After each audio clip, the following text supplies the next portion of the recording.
Good evening. I'm Keith Carlson. I have the privilege of serving as the chairman of the board of Pacifica Christian High School.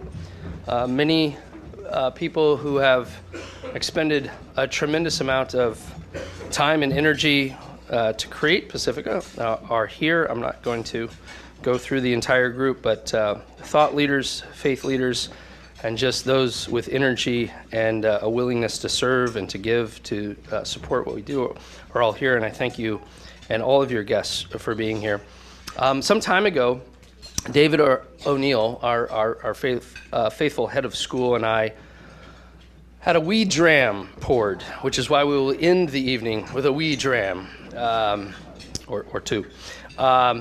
We're sitting there talking and envisioning an idea of a special dinner, a special time in Orange County around these ideas and the principles that C.S. Lewis so aptly brings to us, but a way to build community, grow in fellowship and faith. And so the idea was, what if we got together on an annual basis and shared what salt and light we had experienced, what grace and truth we had experienced over the past year while listening to a distinguished speaker who could teach us a little bit about the great thinkers and saints who had gone before us. And I do want to recognize, before we invite Dr. Ward up, that it's a bit of a remarkable evening in that so many streams of the Christian faith flow together tonight.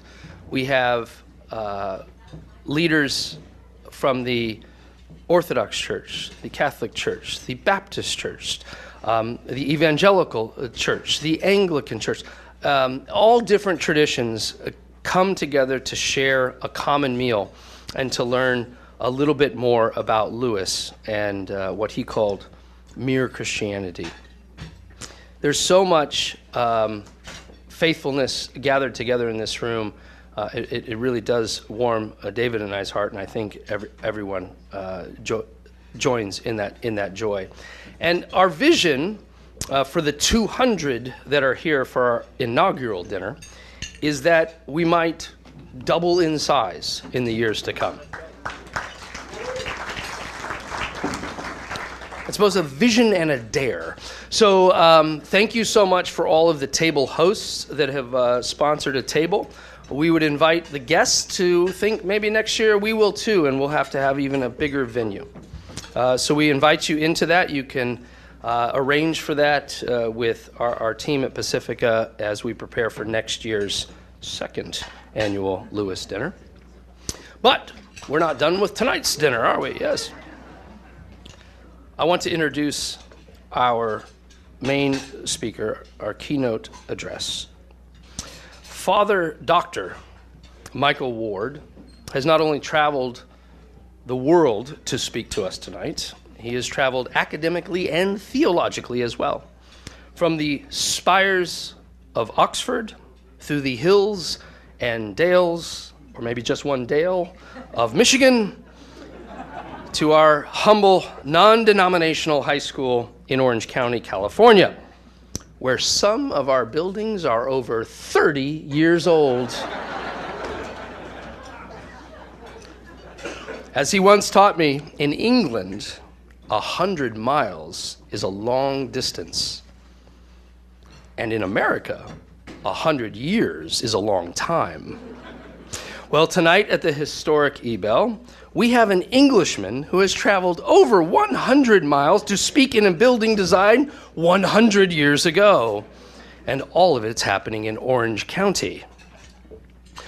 A resident and scholar residing in Oxford, England, Dr. Ward is a member of the faculty at Oxford University, focusing his research on theology and the imagination, early church controversies, you can use your imagination on that, and Christian apologetics. He teaches not only at Oxford, but also quite regularly and recently, day before yesterday, I think, at Hillsdale College, home to a number of Pacifica graduates. And where you can see his lectures through Hillsdale's free online C.S. Lewis courses, and they are worth every cent you will pay for them. He is also a professor of apologetics and runs the C.S. Lewis Centre, which is center in America, at Houston Christian, formerly Houston Baptist University. Apparently, once they had Dr. Ward on staff, they decided to broaden their ecumenical horizons and renamed themselves. He holds bachelor's and master's degrees from Oxford University in English and Cambridge in theology. He then went on to earn his PhD in divinity at St. Andrews University. Having received no formal education in his book-deprived younger years, he entered the clergy, first as a priest in the Church of England, and then as a Catholic priest, where he continues to serve during all his free time. It is, after all, only a one-day-a-week job, you know.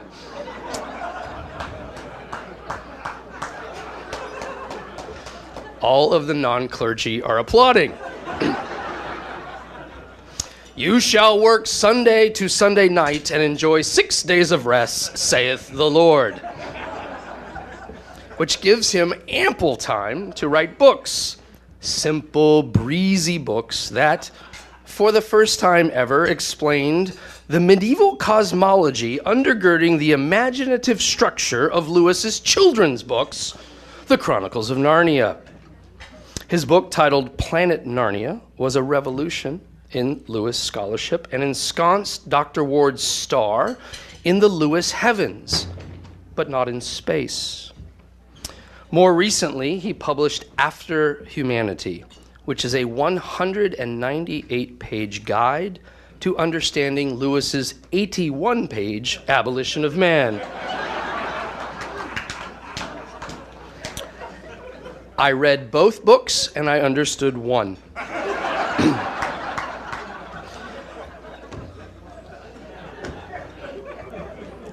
You're laughing, but I haven't said the funny stuff. Lewis's Abolition of Man is a 20th century work of absolute prophecy. Written 80 years ago, Lewis saw, through the degradation of a simple school book on grammar, the horrors wrought on our times, today, by the abandonment of God for the worship of science, the experts, and the rise of the conditioners who continue to grow in power. It is a book that should be read and understood at its deepest levels, and Dr. Ward's guide allows all readers to do just that. But of course, I would have failed in my introductory duties if I did not acknowledge Dr. Ward's true claim to fame, and the reason I believe most of you came to see and hear him tonight. No, not his honor of unveiling the C.S. Lewis Memorial in the Poets' Corner of Westminster Abbey, nor his placing of the Lewis Memorial at the entrance to Oxford's famed Addison's Walk. No, it is not his ongoing work as an amateur stonemason throughout England that you care about. You're most likely here because we all know of his theatrical exploits. Personally, I've had the privilege of knowing him as both Benedict and Hamlet in high-class Shakespeare productions, and you, I am sure, have seen him as bridge pedestrian number 12 along Anthony Hopkins, who played C.S. Lewis in the movie Shadowlands. All of this led to his most notable performance as Q's assistant in an MI6 laboratory, handing none other than James Bond, 007 himself, the famous X-ray glasses that served as the linchpin to the plot of The World Is Not Enough. To what non-lecherous effect Bond used Dr. Ward's glasses, we do not know. But I assure you, few people have used their spectacles for reading C.S. Lewis to better effect. Few people can explain the ongoing vitality and importance of Lewis's voice to our times than Dr. Michael Ward, who we invite now to share his thoughts on C.S. Lewis in our times. Ladies and gentlemen, Dr. Michael Ward.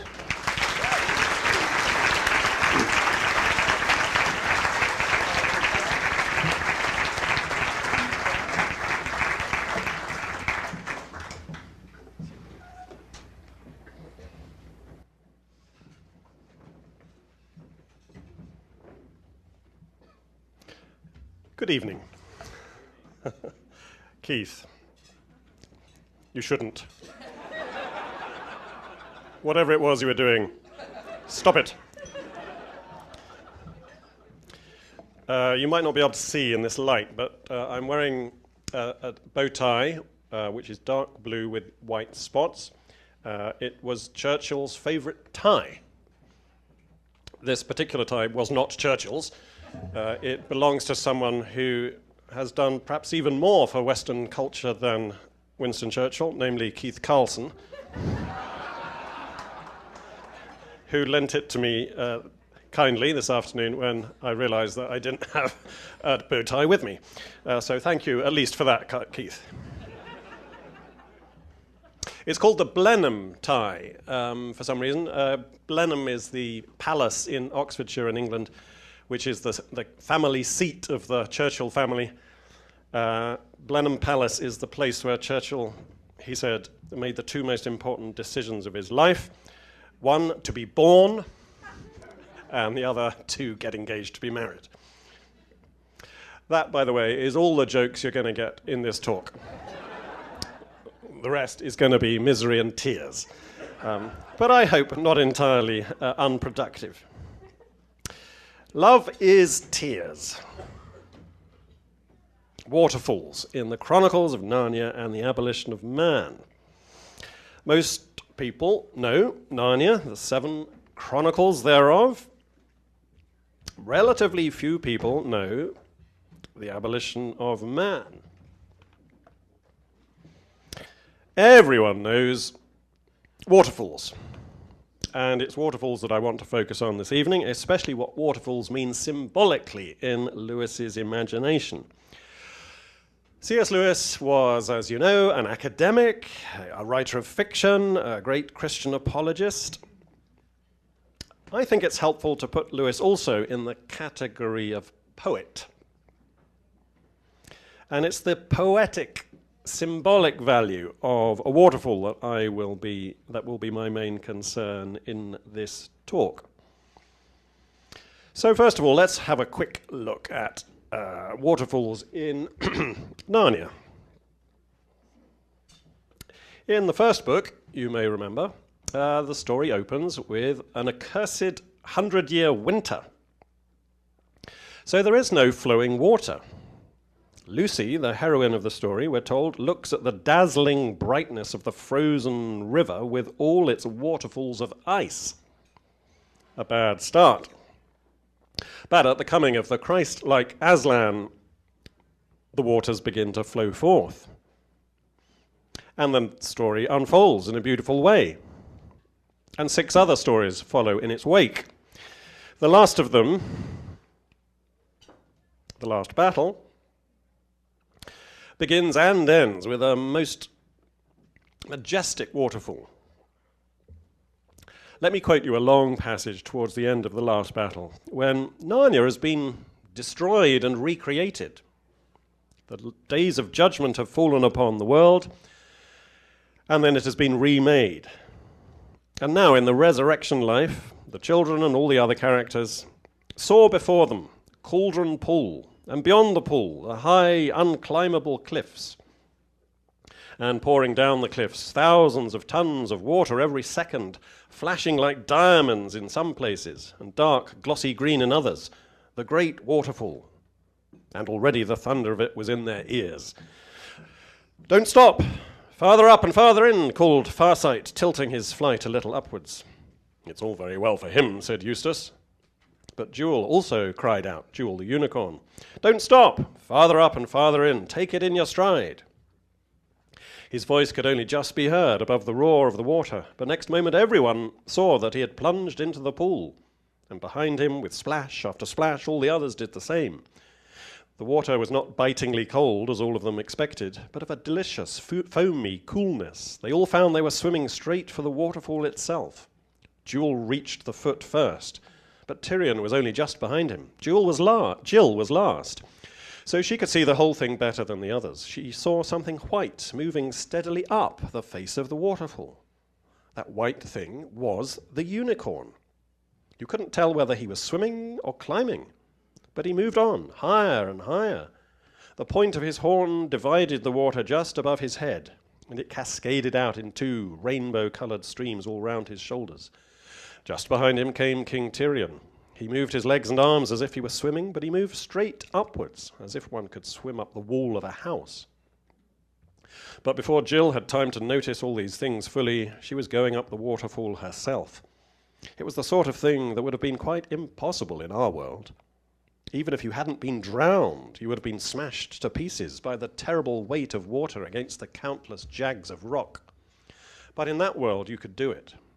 You went on, up and up, with all kinds of reflected lights flashing at you from the water, and all manner of coloured stones flashing through it, till it seemed as if you were climbing up light itself, and always higher and higher, till the sense of height would have terrified you, if you could be terrified.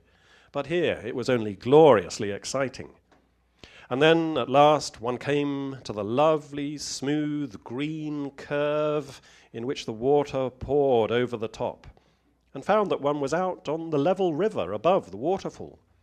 The current was racing away behind you, but you were such a wonderful swimmer that you could make headway against it. Soon they were all on the bank, dripping, but happy.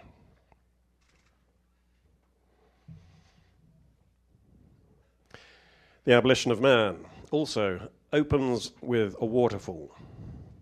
And this one isn't found in the fictional country of Narnia, but is a waterfall that actually exists in reality in the north of England.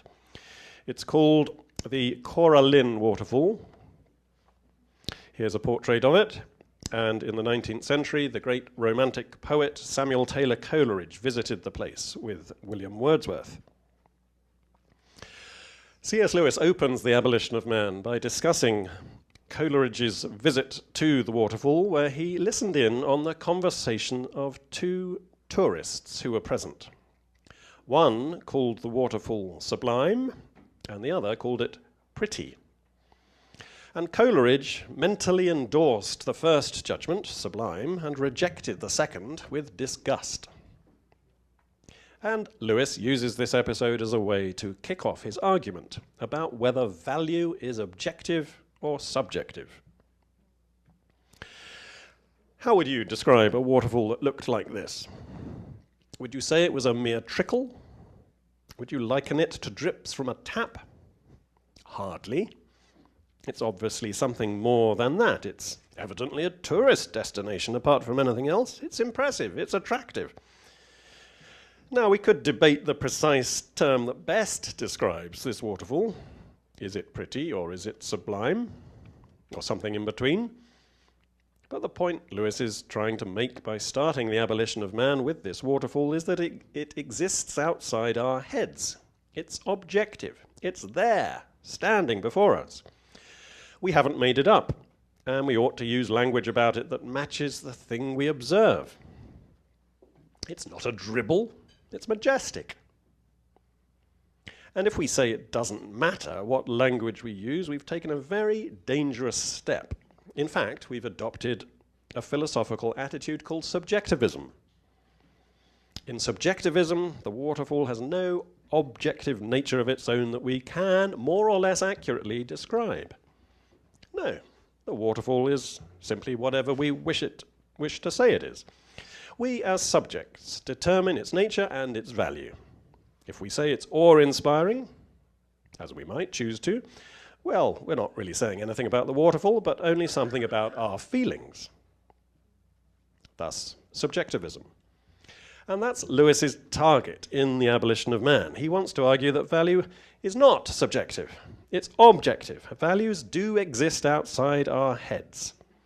And part of what it means to be human is to come to an ever more accurate evaluation of the things we meet and observe in the world. Sure, there can be differences between one individual and another. Each person has his or her own preferences about things, tastes, personal opinions, and we can enjoy discussing with one another which is the best way to describe a thing. But these opinions and these differences only matter because there's something objective being argued about. There's a real waterfall out there.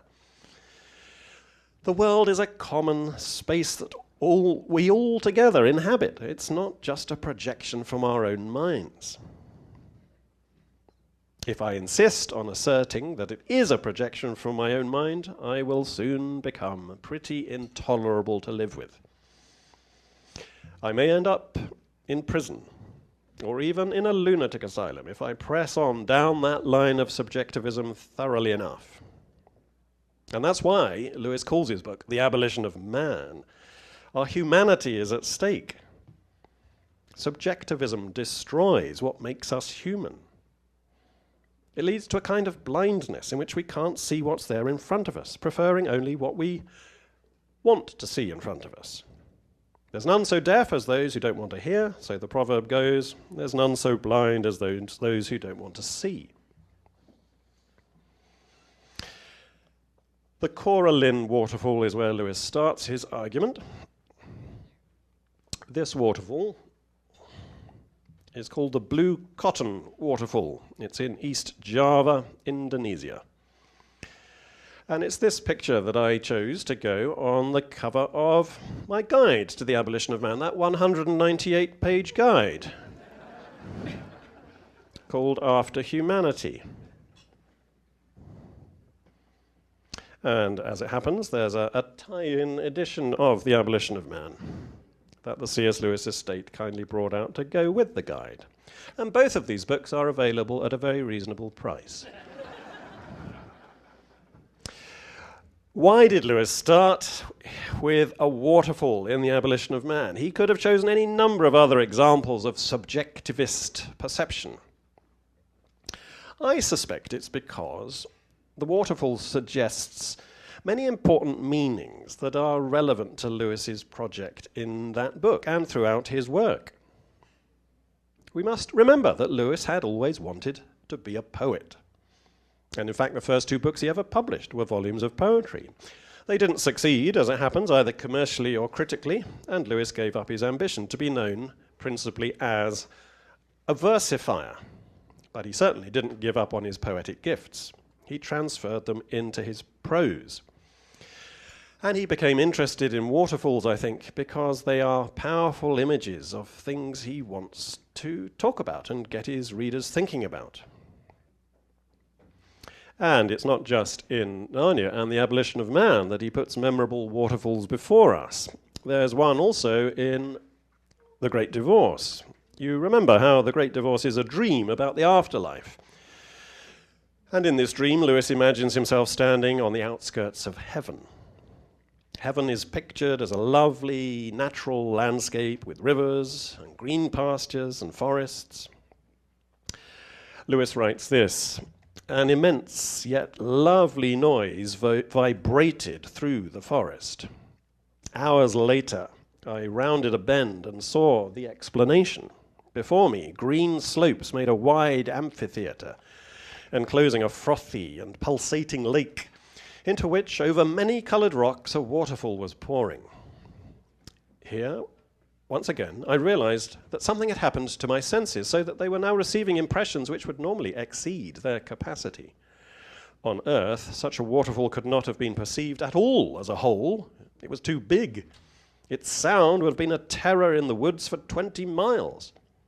Here, after the first shock, my sensibility took both, as a well-built ship takes a huge wave. I exulted.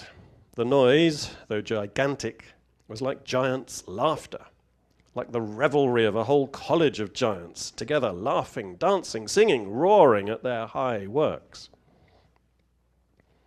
That's the introductory description, and then a bit later, somehow, the waterfall speaks. It was a thunderous yet liquid voice. With an appalling certainty, I knew that the waterfall itself was speaking. And I saw now, though it did not cease to look like a waterfall, that it was also a bright angel who stood like one crucified against the rocks and poured himself perpetually down towards the forest with loud joy. About the time I first read The Great Divorce in the early 1980s, I saw the movie The Mission, which some of you may have also seen. You remember it's set around the Iguazu Falls in South America. And it starts with a scene in which a man on a cross is sent down a river and over the falls to his death. Very powerful opening scene with beautiful music by Ennio Morricone. That's the martyrdom, the terrible start of the story. But it doesn't defeat the Jesuit missionaries who are bringing the gospel to the tribesfolk who live above the falls. And one of the dead priest's colleagues, played by Jeremy Irons, later climbs back up the waterfall to continue the mission.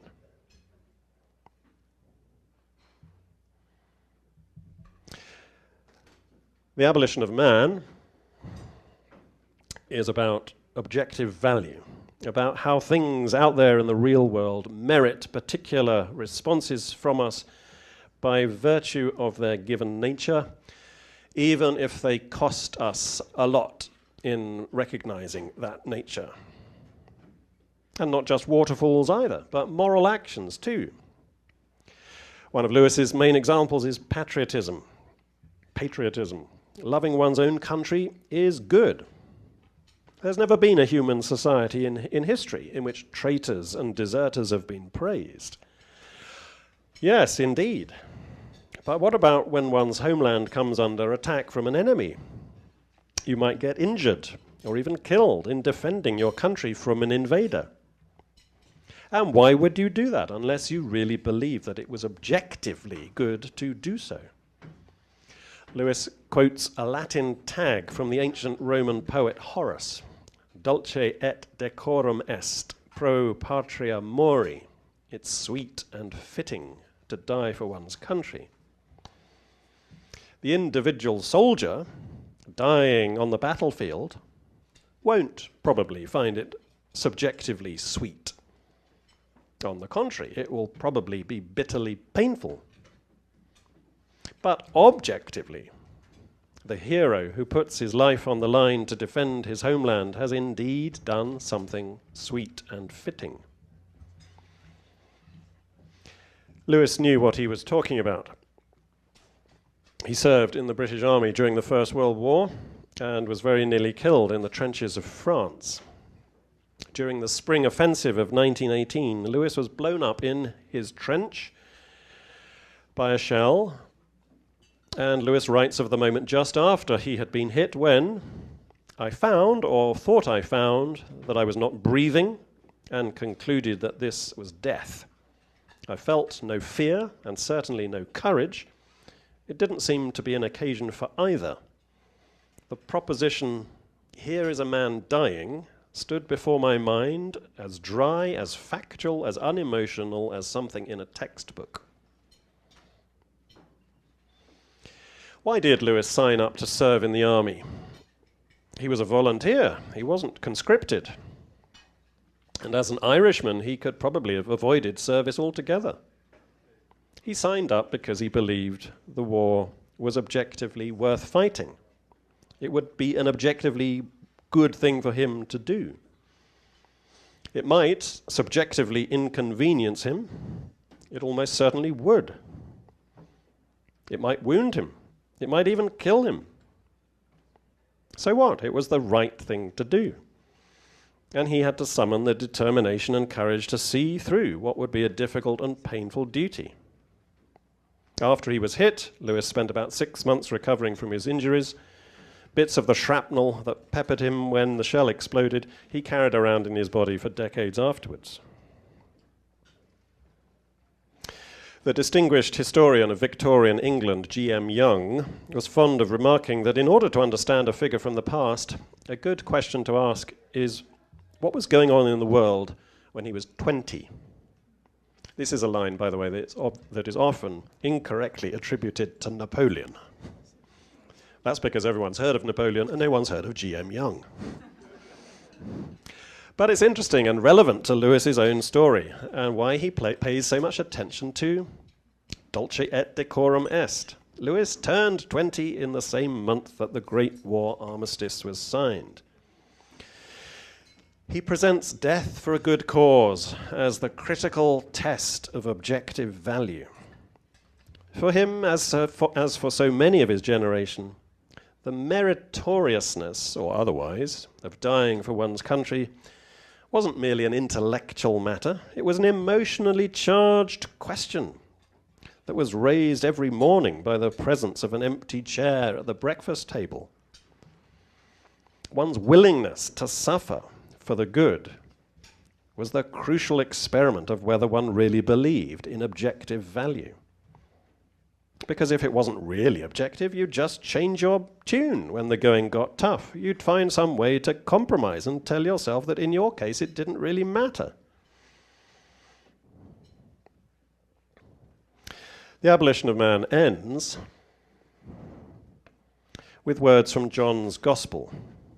Unless a grain of wheat falls into the earth and dies, it remains alone. But if it dies, it bears much fruit. And I suspect that this falling wheat at the end of the book is a sort of poetic reflection of, and a theological equivalent to, the falling water at the start of the book.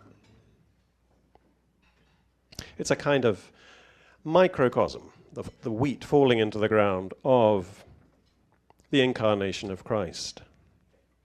Think of the early Christian hymn that St. Paul records in his epistle to the Philippians. Christ Jesus, though he was in the form of God, did not count equality with God a thing to be grasped, but emptied himself, taking the form of a servant, being born in the likeness of men, and being found in human form, he humbled himself and became obedient unto death, even death on a cross. Therefore God has highly exalted him and bestowed on him the name that is above every name. Think of that hymn in terms of its movement through space. Descent to earth, then utter descent to the dead, and then ascent, reascent to the starting point, but having achieved something permanent in the process. Waterfalls work somewhat in the same way, by the cataract descending, the water evaporating up into the clouds, then falling as rain, enabling the cataract to keep pouring forth.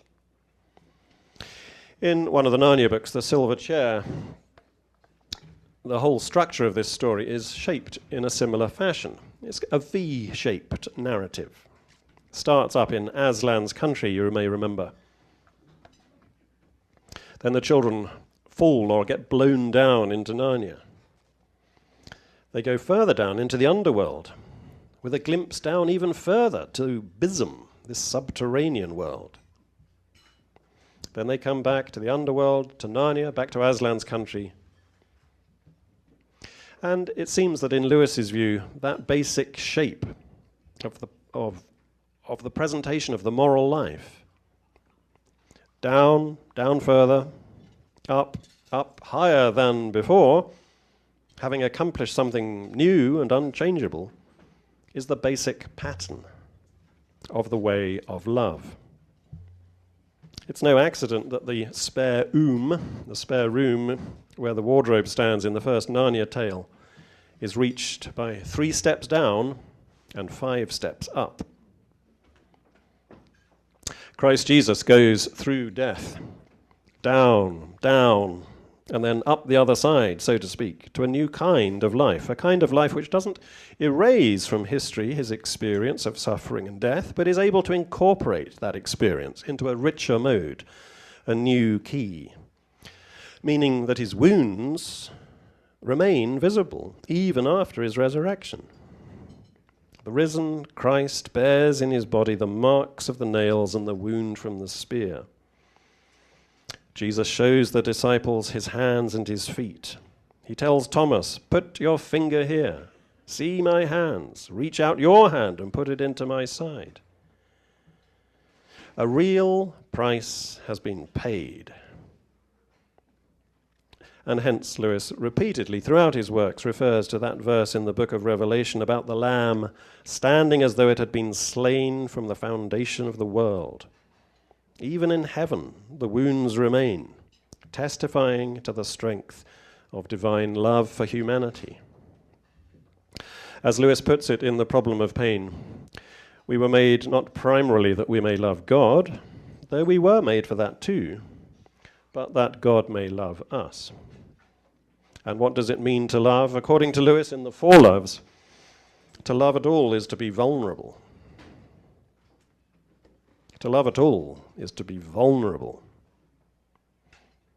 Without at all infringing upon the truth that God, in his divine nature, cannot suffer, we can truly say that the Lord Jesus, in his sacred humanity, can and does indeed become vulnerable and suffer.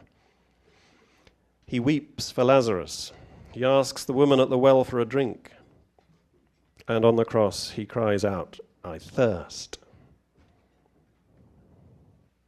To love at all is to be vulnerable, for love's as warm as tears, as Lewis puts it in one of his poems. Love's as warm as tears. Love is tears. The Lord has broken open his own heart to us in love, and so far as his human nature was concerned, he didn't really want to.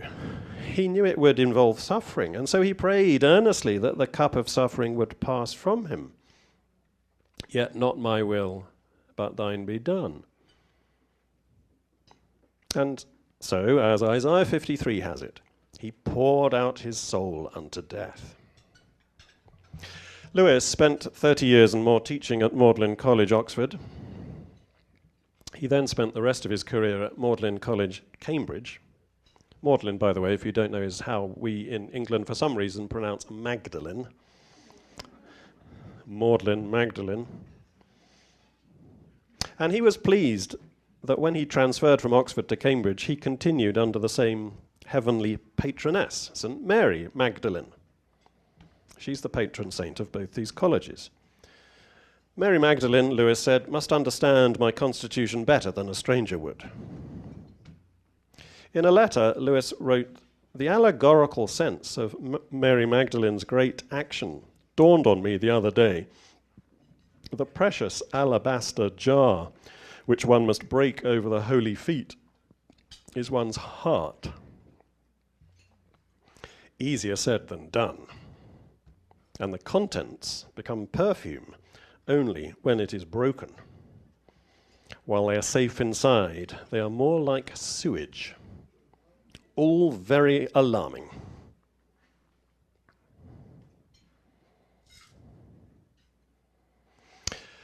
According to C.S. Lewis, as I just quoted, love is tears. According to St. John, God is love. Therefore, we might create a syllogistic conclusion. God is tears. Lewis, at any rate, seems to have been interested by this concept about the divine capacity for tears in the Lord's humanity. And that's what he depicts so beautifully and movingly in several of the Narnian books. In The Magician's Nephew, for instance, you remember how Diggory, who is concerned for his dying mother, says to Aslan, "Please, please, won't you, can't you give me something that will cure mother?" Up till then, Diggory had been looking at the lion's great front feet and the huge claws on them. Now, in his despair, he looked up at its face. What he saw surprised him as much as anything in his whole life, for the tawny face was bent down near his own, and Wonder of wonders, great shining tears stood in the lion's eyes. They were such big, bright tears compared with Diggory's own that for a moment he felt as if the lion must really be sorrier about his mother than he was himself. my son, said Aslan, I know grief is great. Only you and I in this land know that yet. Let us be good to one another. That's from The Magician's Nephew.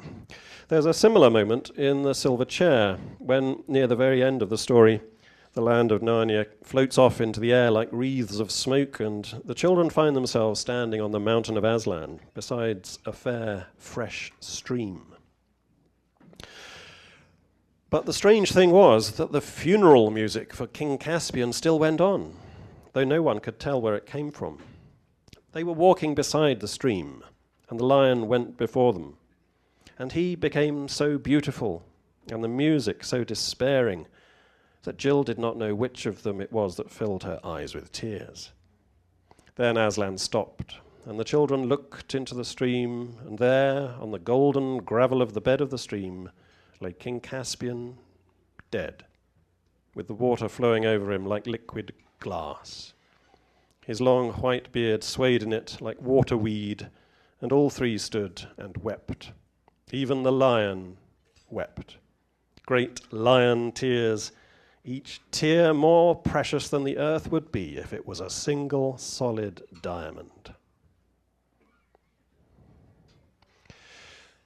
These are beautiful moments, but we must keep in mind that they are only moments in fictional stories.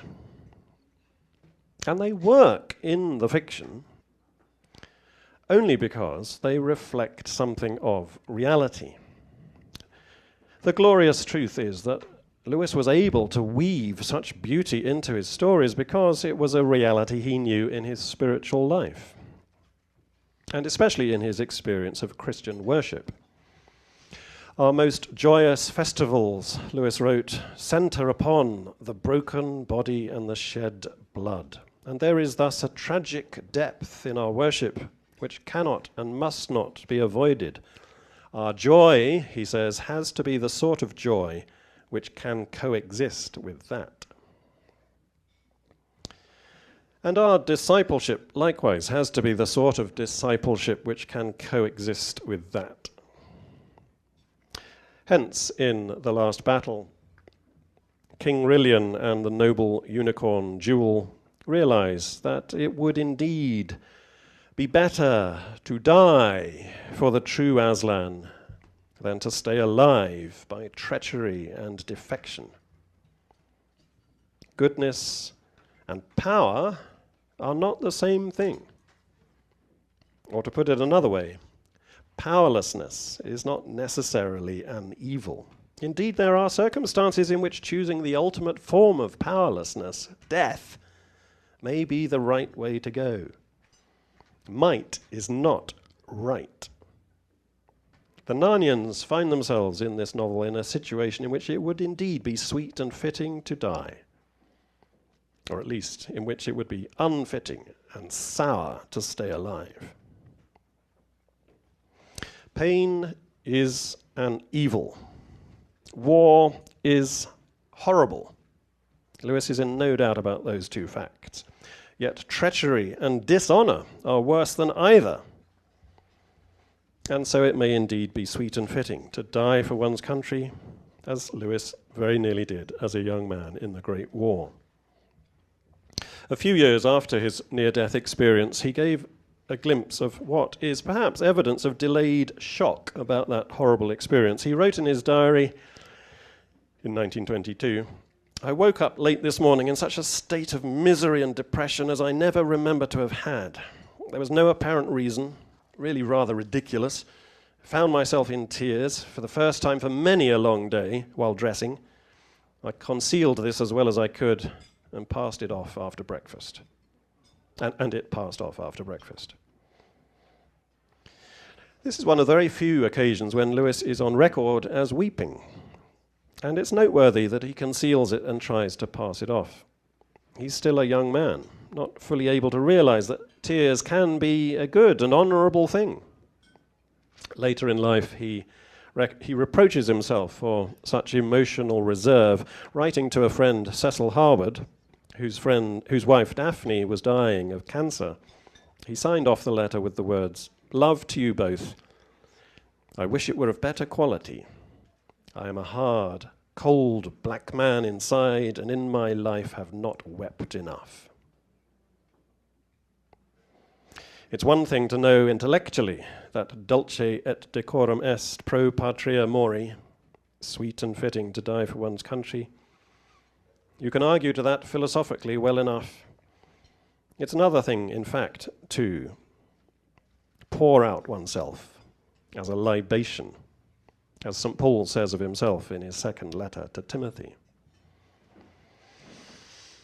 Lewis's fascination with waterfalls arose, I suggest, because of his poetic insight into their meaningfulness.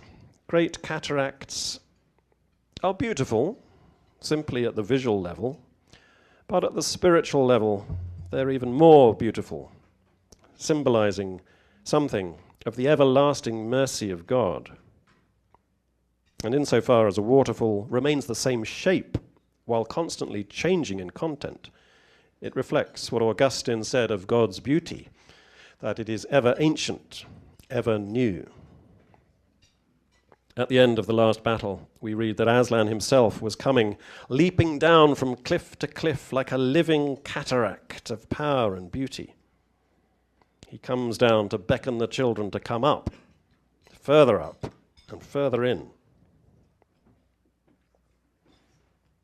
And what's beautiful in God is obviously, or should be obviously, the most beautiful thing in man. When we human beings learn to also to give ourselves away in love, our hearts overflowing. The appendix of the Abolition of Man contains words from the ancient Roman writer Juvenal. Nature confesses that she has given to the human race the tenderest hearts by giving us the power to weep. This is the best part of us. Whether this sort of waterfall should be characterized as sublime, pretty, or something else isn't specified in the Abolition of Man. But if this survey of Lewis on waterfalls has shown us anything, surely it's shown us that he finds waterfalls a powerful poetic image of something that is found, or at any rate ought to be found, at the very heart of our humanity. For love's as warm as tears. Love is tears. Pressure within the brain, tension at the throat, deluge, weeks of rain, haystacks afloat, featureless seas between hedges where once was green. Love's as hard as nails. Love is nails, blunt, thick, hammered through the medial nerves of one who, having made us, knew the thing he had done, seeing with all that is, our cross and his. Thank you, C.S. Lewis. Thank you for listening.